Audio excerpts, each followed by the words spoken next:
성경 말씀에 보면 이렇게 바다, 호수 이렇게 자꾸 혼동해서 기록을 하고 있는 걸 볼 수가 있습니다. 그 갈릴리 바다냐, 갈릴리 호수냐 이렇게 묻는 분들이 많이 계시는데요. 바다도 맞고 호수도 맞습니다. 그 바다와 호수의 차이가 뭔가요? 염도가 강하면 바다고 염도가 없으면 호수고 이렇게 우리가 소위 얘기하는데 갈릴리 호수는 짜지 않습니다. 궁금하시면 가서 한번 컵으로 퍼서 드셔보시면 될 것 같은데요. 절대 짜지 않습니다. 호수가 맞습니다. 그런데 성경은 계속 바다라고 얘기합니다. 이유는 뭐냐면 이스라엘 사람들에게 바다의 개념이 우리하고 좀 다릅니다. 이스라엘 사람들에게 바다는 물이 찰랑찰랑 있으면 다 바다입니다. 그러니까 제가 지금 가지고 있는 이 컵에도 물이 있기 때문에 바다입니다. 그래서 갈릴리 호수라고 해도 맞고 갈릴리 바다라고 해도 맞는데요. 이 갈릴리 호수는 갈릴리 바다는 작지 않습니다. 우리 관악구 면적의 한 6배 정도 되는 호수입니다. 몇 배라고요? 5배 혹은 6배 정도 되는데요. 그 네모 반듯하고요. 위에보다는 아래쪽이 약간 이렇게 좀 좁아지는 구조를 가지고 있습니다. 남북으로는 약 한 22km 정도, 그리고 동서로는 약 한 12km 정도가 되는 큰 호수입니다. 커서 바다라고 부르는 게 아니라 물이 있기 때문에 바다라고 불렀던 거죠. 이 갈릴리 호수 혹은 갈릴리 바다의 특징은 사면이 높은 산으로 둘러싸여 있고, 특별히 더 큰 특징은 뭐냐면 이 호수의 높이가 그 바다보다도 소위 말하는 해수면보다도 한 200여 미터가 낮다는 게 특징입니다. 그러니까 바다보다도 쭉 내려가야만 갈릴리 호수의 물을 볼 수가 있다는 거죠. 그러다 보니까 종종 갈릴리 호수에는 광풍이 불 때가 있습니다.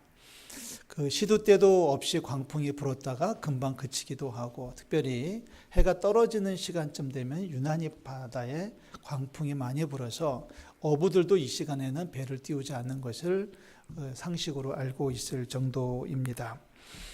자, 이 광풍이 이는 바다를 예수님께서 배를 타고서 가고 계셨습니다. 오늘 우리가 읽는 성경 본문 말씀에 보면 예수님께서 갈릴리 바다에서 배를 타고 가시다가 광풍을 만났는데 일어나셔가지고 바다에게, 파도에게, 바람에게 명령해서 아주 잔잔하게 만들었다.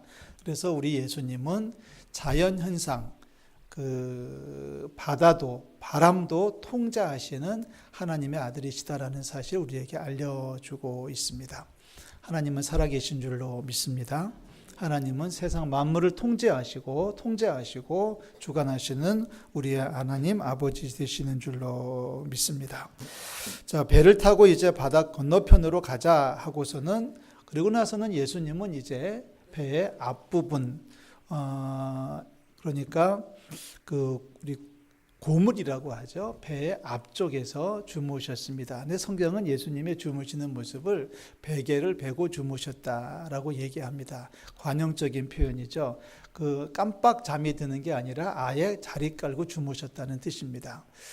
그 광풍이 불 수 있음에도 불구하고 예수님은 아랑곳하지 아니하고 그냥 베개를 베고 아주 자리 깔고 제대로 누워서 잠을 청하고 계셨는데요. 광풍이 불었습니다. 광풍이 불어서 물결이 높아지고, 그리고 물결이 배 위로 쳐들어와서 배에 가득하게 되었다라고 성경은 기록을 하고 있습니다. 저는 이런 경험을 한 번도 해보지를 않았습니다. 1년 가야 배를 한 번도 타지 않는 해가 훨씬 더 많고, 제 삶을 쭉 돌아보니까 배다운 배를 타본 적이 한 10손가락도 안 되는 것 같더라고요. 배를 별로 안 타봤고, 배를 탔어도 그렇게 광풍 때문에 고생해 본 적은 없습니다. 큰 배였겠죠. 제가 탄 배는 이렇게 지금 이 식으로 한 20여 명 타는 돛담배가 아니고요. 노젓는 배가 아니고 큰 배를 탔기 때문에 더 그렇겠습니다만은, 하여튼 제 경험으로는 배를 타본 적도 많지 않지만은, 그리고 배에서 이렇게 큰 광풍 때문에 고생해 본 적은 없어요. 여러분들은 어떠신지 모르겠습니다. 진짜 죽을 맛이라고 하더구만요. 근데 그 바다의 파도가 넘쳐서 배에 가득하게 됐으니까 이거는 진짜 위험한 경각까지 지금 치닫고 있는 것입니다. 예수님은 뭐 하고 계셨나요? 배에서 어떻게 주무시고 계셔요? 우리 식으로 표현하면 아예 자리 깔고 주무셨다. 그 난리를 치고 있는데 예수님은 주무셨다. 그래서 결국 제자들이 예수님을 깨웁니다. 예수님을 깨우면서 하는 말이 선생님이여 우리가 죽게 된 것들을 돌보지 아니하시나이까. 우리가 죽게 된 것을 돌보지 아니하시나이까.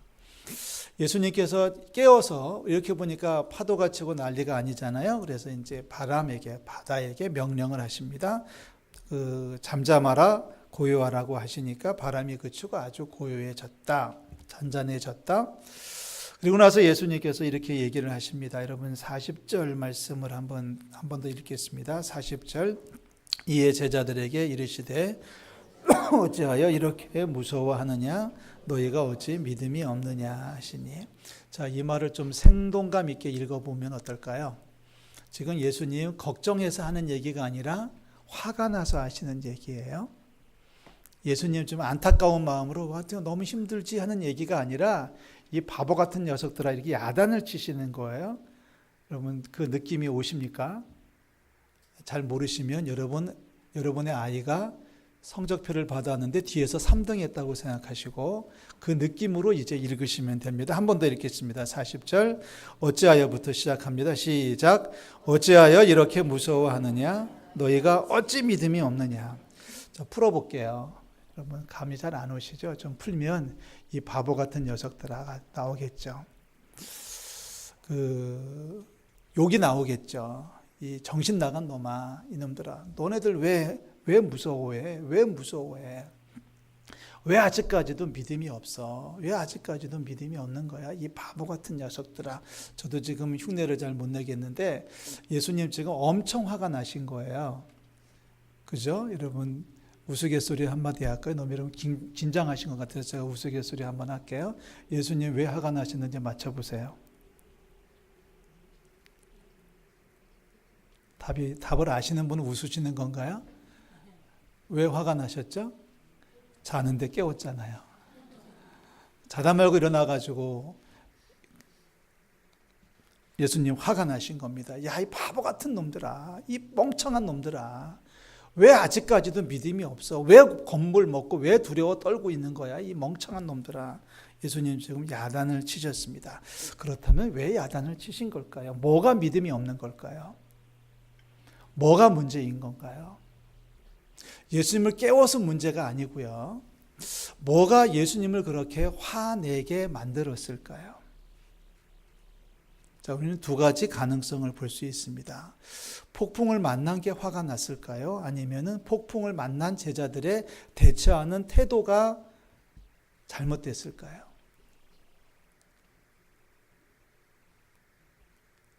예수님이 왜 화가 나셨을까요?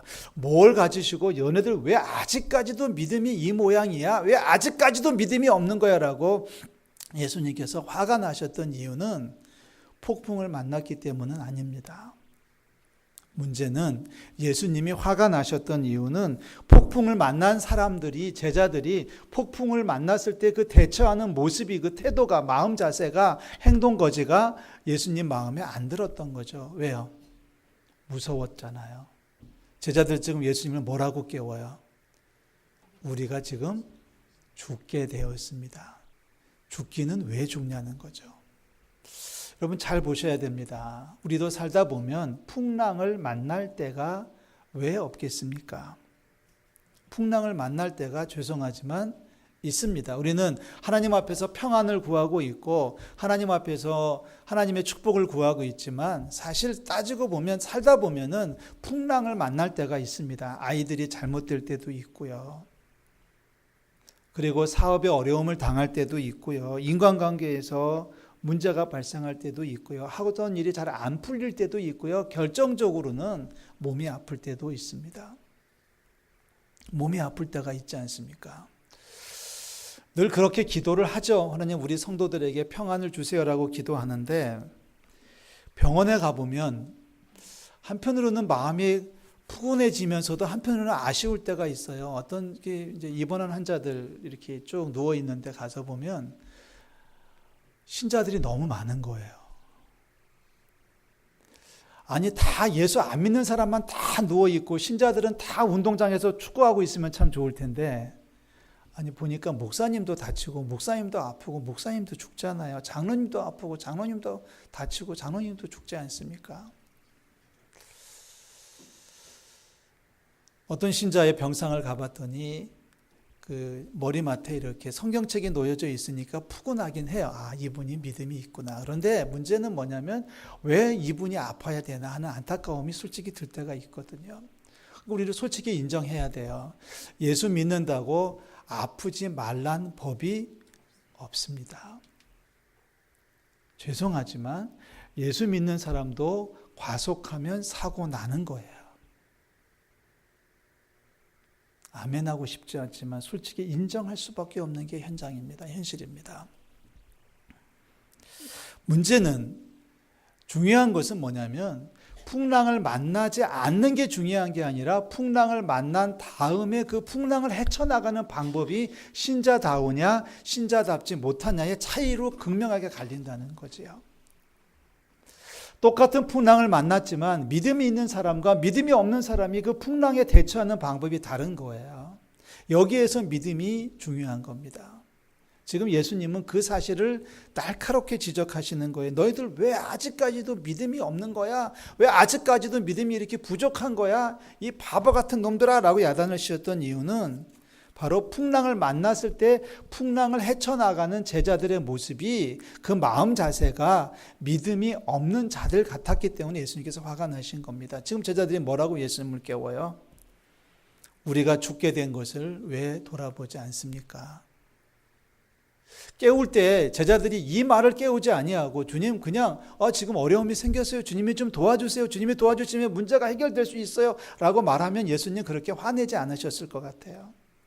근데 죽겠다고 하고 뭐 큰일 났다고 하고 호들갑 떨고 정신 막 못 차리고 왔다 갔다 하고 이 모습이 주님의 마음을 아프게 했던 겁니다. 우리 주님은 풍랑까지도 다스리시는 살아계신 하나님이신 줄로 믿습니다. 그럼 하나님을 믿으면 좀 태도가 좀 달라졌어야죠. 예수님을 깨울 때부터 좀 달랐어야 됩니다. 그런데 자, 문제는 이거예요. 예수님이 또 화가 나셨던 또 하나의 이유는 그겁니다. 믿음이 없다고 질책하셨던 또 하나의 이유가 있다면 예수님을 빨리 깨우지 않은 겁니다.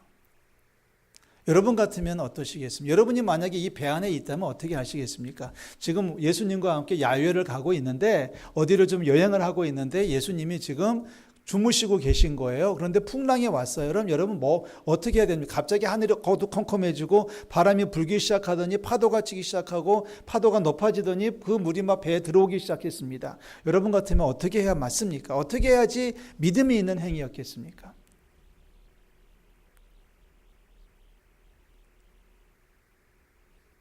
저 같으면은 빨리 예수님한테 알렸을 것 같아요. 주님, 이상해지고 있어요. 날씨가 이상해지고 있어요. 빨리 일어나세요. 지금 주무실 때가 아니고요. 지금 갑자기 바람이 불고 파도가 치기 시작하는데 주님 어떻게 해주셔야 되겠어요? 빨리 알려야 되죠. 자, 보세요. 풍랑이 일어났을 때에 그 사실을 주님에게 알리는 것, 이게 기도입니다. 기도가 딴 게 아니라 우리 집안에 이상한 일이 벌어지기 시작했어요. 아주 안 좋은 조짐이 보이기 시작했어요. 문제가 발생하기 시작했어요. 그러니 주님 빨리 오셔서 우리 집안의 문제를 해결해 주세요 라고 말하는 것이 기도잖아요. 근데 지금 제자들은 죽게 될 때까지도 예수님을 깨우지 않은 거예요. 예수님이 정말 모르고 주무셨을까는 싶습니다만은 예수님을 조금 더 빨리 깨웠으면 상황은 좀 달라졌겠죠. 이거는 사실 우리들의 모습입니다. 저와 여러분들의 모습일 수 있습니다.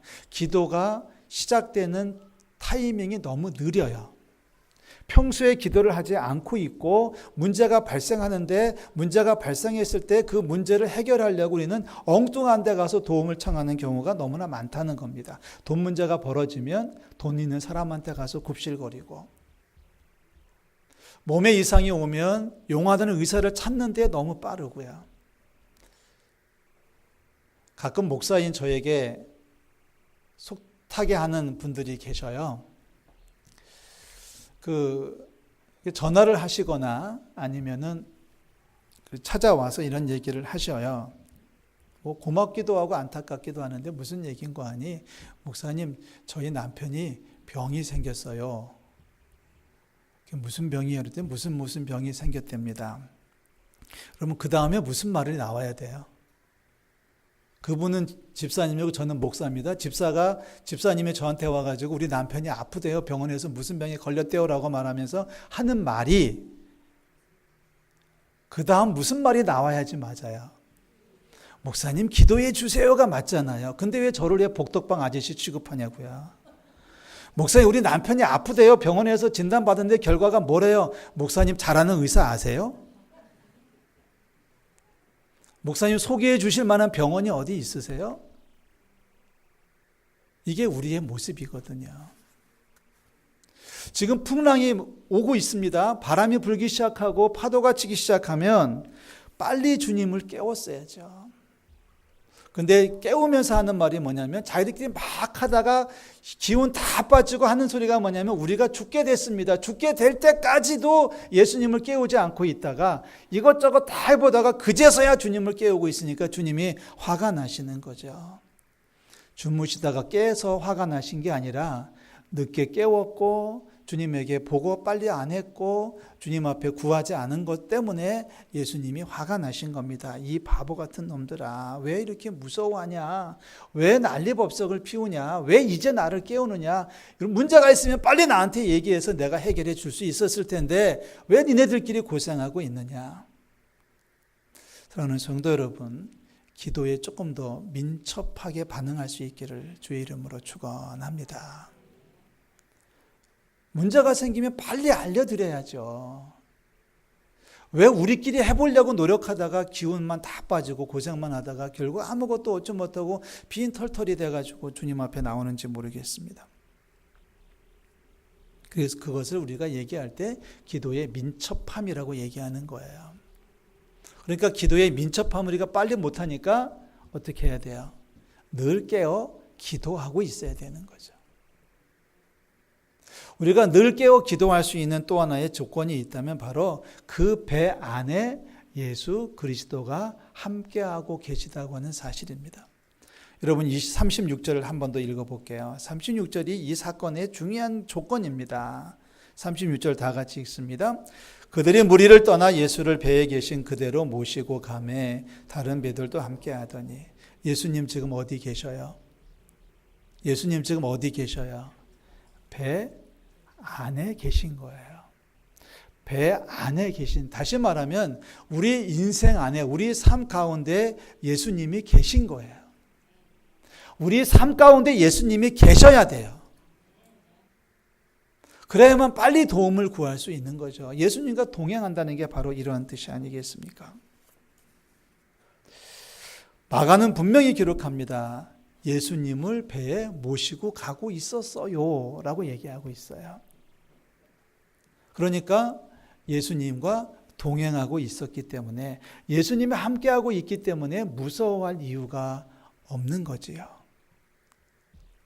아무리 겁나는 곳을 간다고 할지라도 능력 있는 분을 모시고 가면 아무런 문제가 되지 않지 않습니까?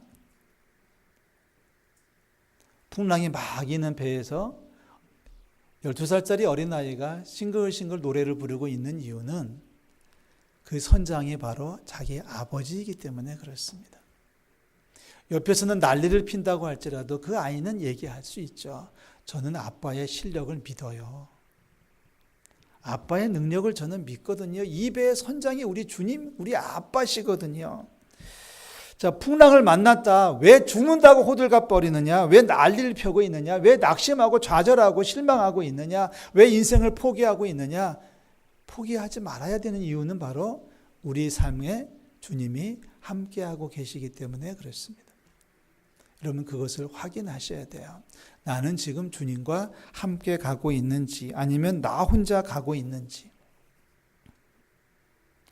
배를 타고 간다고 가정했을 때 나는 지금 배 안에 우리 주님을 모시고 가고 있는지, 우리가 어디를 갈 때 나는 지금 주님과 동행하고 있는지, 내가 회사를 하고 사업을 경영할 때 이 사업이 나 혼자만의 일인지, 나 홀로만의 일인지, 아니면 주님이 나와 함께 하시는지.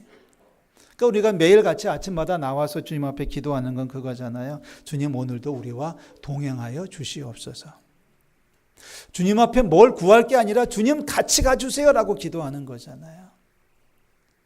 가끔씩 저희 성도들 가운데 저한테 정말 힘든 부탁하는 분들이 계셔요. 저보고 병원 같이 가재요. 근데 그렇게 말하는 분이 너무 예쁘잖아요. 든든하다는 거죠. 그런데 여러분, 목사가 같이 가주면 든든한가요? 주님이 같이 가주시면 얼마나 든든하시겠습니까? 우리 아이가 군대를 가는데 뭐라고 기도해야 돼요? 하나님, 가서 다치지 않게 하시고 가서 잘하게 하시고, 뭐 이런 얘기 기도하지만 그런 기도보다 더 강력한 기도는 뭐냐면, 주님, 우리 아들과 같이 좀 입대 좀 해주세요. 우리 그런 게 기도하잖아요. 병원에 수술하러 들어가시는 분을 위해서 기도할 때마다 저는 그렇게 기도하거든요. 목사도 같이 못 들어가고 남편도 같이 못 들어가고 엄마도 같이 못 들어가는 수술실이지만 누가 같이 가요? 주님께서 같이 가주시기를 원합니다. 그럼 같이 가주시니까, 주님께서 같이 가고 계시니까 뭐 얼마나 잘해 주시겠어요. 주님 앞에 이것 주세요 저것 주세요가 아니라 그냥 같이 가주세요라고 우리는 기도할 수 있다는 얘기죠. 교회의 사명은 성도들에게 기도할 수 있는 시간과 장소를, 여건을 많이 만들어주는 거라고 저는 생각해요. 성도들의 사명이 있다면 열심히 나와서 함께 기도하는 거라고 저는 생각합니다.